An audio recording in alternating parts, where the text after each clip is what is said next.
बहुमत मीटर भी देख लीजिए छत्तीसगढ़ का। राजस्थान की बहरौर सीट से बीजेपी के जसवंत सिंह आगे।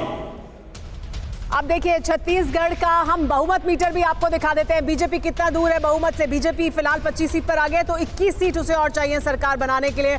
तो कांग्रेस भी देख लीजिए, कांग्रेस पार्टी फिलहाल 29 सीट पर आगे चल रही है और उसे सरकार बनाने के लिए 17 सीट ही चाहिए। लेकिन देखिए ये, और जिस तरह की अभी निशांत बता रहे थे कि अदर्स का आंकड़ा भी देखते रहिए। राजस्थान में अदर्स ने ही सरकार बनवा दी थी पिछली बार, तो ये अदर्स बहुत अहमियत रखते हैं क्योंकि ये वो राज्य है जहां पर एक एक सीट से सरकार बनती और बिगड़ती है। बिल्कुल, शुरुआती रुझानों में भी कांटे की टक्कर बीजेपी और कांग्रेस के बीच मध्य प्रदेश, छत्तीसगढ़ और राजस्थान में नजर आ रही है। तेलंगाना से अच्छी खबर आ सकती है कांग्रेस पार्टी के लिए। शुरुआत से ही हम देख रहे हैं रुझानों में कांग्रेस पार्टी आगे चल रही है, बीआरएस दूसरे नंबर की पार्टी बनती नजर आ रही है। आंकड़ा बदला है, कांग्रेस 29 और बीआरएस 18। तो तेलंगाना में बहुत तेजी से आंकड़ा बदल रहा है। लेकिन ये पोस्टल बैलेट्स है और जो मैं घड़ी देख रहा हूं, पोस्टल बैलेट्स अगले 10-15 मिनट में उसकी काउंटिंग खत्म हो जाएगी। हम ईवीएम देखेंगे तब आपके सामने एक बड़ा रियलिस्टिक असेसमेंट आना शुरू होगा। लेकिन पोस्टल बैलेट्स के आधार पर मध्य प्रदेश में बीजेपी 60, कांग्रेस 58, अदर्स 5। राजस्थान में बीजेपी 52, कांग्रेस 51, अदर्स 6। छत्तीसगढ़ में बीजेपी 25, कांग्रेस 29, अदर्स अभी इनका खाता नहीं खुला है। तेलंगाना में बीजेपी +2, बीजेपी +2, एआईएमआईएम 3 और बीआरएस 18। कांग्रेस बहुत इजीली आगे निकल गई है, 29। पोस्टल बैलेट्स है ये, और पोस्टल बैलेट्स का सबसे बड़ा एग्जांपल बिहार का है, जैसे वहां पर चीजें पलट गई थी। जी हां, इसीलिए निशांत लगातार डेविल्स एडवोकेट प्ले कर रहे हैं। राजस्थान की अलवर की किशनगढ़ पास सीट से कांग्रेस के दीपचंद आगे। तेलंगाना एकदम चेंज हुआ है। तेलंगाना में Congress 31, BRS 15, AIMIM 3, BJP +2। Telangana एकदम से चेंज हुआ है। और देखिए हम पिछले चुनाव से अभी के चुनाव की अगर तुलना करें, यानी अभी जो नतीजे आ रहे हैं, अभी नतीजे नहीं आ रहे हैं, रुझान जो आगे आ रहे हैं, उसको अगर हम देखें तो उसके हिसाब से भी कौन आगे चल रहा है, यानी कौन सी पार्टी पिछली बार इस समय कहां पर थी और इस बार कहां पर है, वो तस्वीर भी हम आपको दिखा रहे हैं। जिन सीटों के रुझान आ गए हैं उन 130 सीटों पर पिछली बार क्या सूरत हाल था ये आपको नजर आ रहा है। बीजेपी 65 सीटों पर, कांग्रेस 60 सीटों पर और अदर्स 5 सीटों पर आगे थे। अब आप देखिए राजस्थान 199 में से 113 सीटों का प्रोजेक्शन, 55 सीटों पर बीजेपी, कांग्रेस 52 सीटों पर, अदर्स 6 सीटों पर। यह रहा राजस्थान का projection. Big breaking, Madhya Pradesh की इंदौर राव सीट से कांग्रेस के जीतू पटवारी आगे।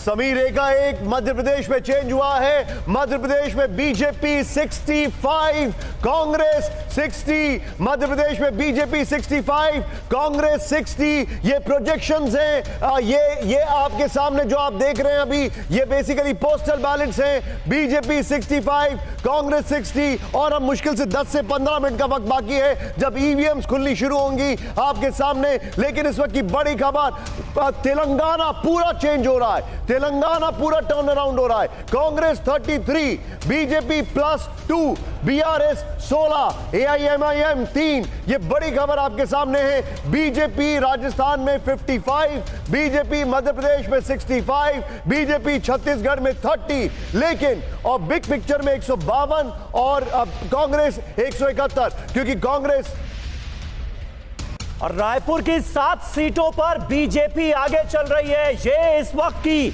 बड़ी खबर आपको बता दें। छत्तीसगढ़ की रायपुर सीट और रायपुर की जो 7 सीटें हैं विधानसभा सीटें, उन पर बीजेपी इस वक्त आगे चल रही है। छत्तीसगढ़ में बहुत कम मार्जिन होता है। 2013 की अगर बात की जाए 0.7% में बीजेपी को 10 सीटें ज्यादा मिली थी। मध्य प्रदेश की सतना सीट से बीजेपी के गणेश सिंह आगे। तो मध्य प्रदेश की सतना सीट से बीजेपी के गणेश सिंह आगे चल रहे हैं। रायपुर की 7 सीटों पर बीजेपी आगे चल रही है। लेकिन देखिए छत्तीसगढ़ की तस्वीर एक बार फिर बदली है। बीजेपी 30 पर, यानी बीजेपी कांग्रेस पार्टी से आगे, कांग्रेस पार्टी 26 सीट पर आगे। और तेलंगाना में देखिए बीजेपी प्लस अब 2 सीट पर आगे चल रहे हैं। लेकिन कांग्रेस पार्टी ने अपना जो अंतर है वो बनाकर रखा है। 39 सीट पर कांग्रेस पार्टी आगे, बीआरएस कहीं पीछे है, यही कहा जा रहा था कि। और देखिए छत्तीसगढ़ में ये इस वक्त की बड़ी तस्वीर, छत्तीसगढ़ में पहली बार बीजेपी आगे निकल रही है। और देखिए बीजेपी तीनों राज्यों की अगर बात करें, करें, मध्य प्रदेश, राजस्थान और छत्तीसगढ़ तीनों राज्यों में फिलहाल बीजेपी आगे है। बिग पिक्चर में कम है क्योंकि तेलंगाना पोस्टल बैलेट है। इस राइडर के साथ हम आपको ये तस्वीर दिखा रहे हैं। लेकिन सुमेरा, अगर आप देखें बिग पिक्चर में बीजेपी काफी पीछे है क्योंकि तेलंगाना में कांग्रेस 40, राहुल गांधी ने बड़ी रैली की है वहां पर, प्रियंका ने बड़ी रैली की है वहां पर, बीआरएस 21। ये आपके सामने तस्वीर आ रही है, ये इस वक्त की बड़ी खबर हम आपको दिखा रहे हैं। और अगर ध्यान से आप फैक्ट देखें तो नंबर 1 आपके सामने बीजेपी अभी 3 राज्यों में कांग्रेस से आगे है, मध्य प्रदेश, राजस्थान, छत्तीसगढ़। बीजेपी 3 राज्यों में कांग्रेस से आगे है, लेकिन कांग्रेस तेलंगाना में एकदम क्रूज करती हुई, ये पोस्टल बैलेट्स हैं, यकीन मानिए अगले 10 मिनट के अंदर, बल्कि हां अब से शायद 10 मिनट के अंदर आप देखेंगे ईवीएम्स को। अब मध्य प्रदेश चेंज हुआ है। जी हाँ, मध्य प्रदेश की देखिए तस्वीर बदली है। मध्य प्रदेश में 66 पर बीजेपी आगे है तो 61 पर कांग्रेस पार्टी। अंतर बहुत ज्यादा दोनों राज्यों में नहीं दिखाई दे रहा है, लेकिन मध्य प्रदेश में ज्यादा है, 5 सीट का अंतर है। देखिए और देखिए एमपी राजस्थान में कड़ा मुकाबला साफ तौर पर नजर आ रहा है बीजेपी और कांग्रेस में। कभी बीजेपी तो कभी कांग्रेस आगे नजर आ रही है शुरुआती रुझानों में। ये इस वक्त की बड़ी खबर आपको बता दें, कांटे का मुकाबला कुल मिलाकर रुझानों में भी साफ तौर पर नजर आ रहा है बीजेपी और कांग्रेस के बीच में। और तेलंगाना में कांग्रेस ने शुरुआत से ही बड़ी बढ़त ली है, 41 कांग्रेस, बीआरएस 24, एआईएमआईएम 3। तो कुल मिलाकर आप देखिए कांग्रेस अभी 61 पर है, ये हम आपको बार बार बता रहे हैं।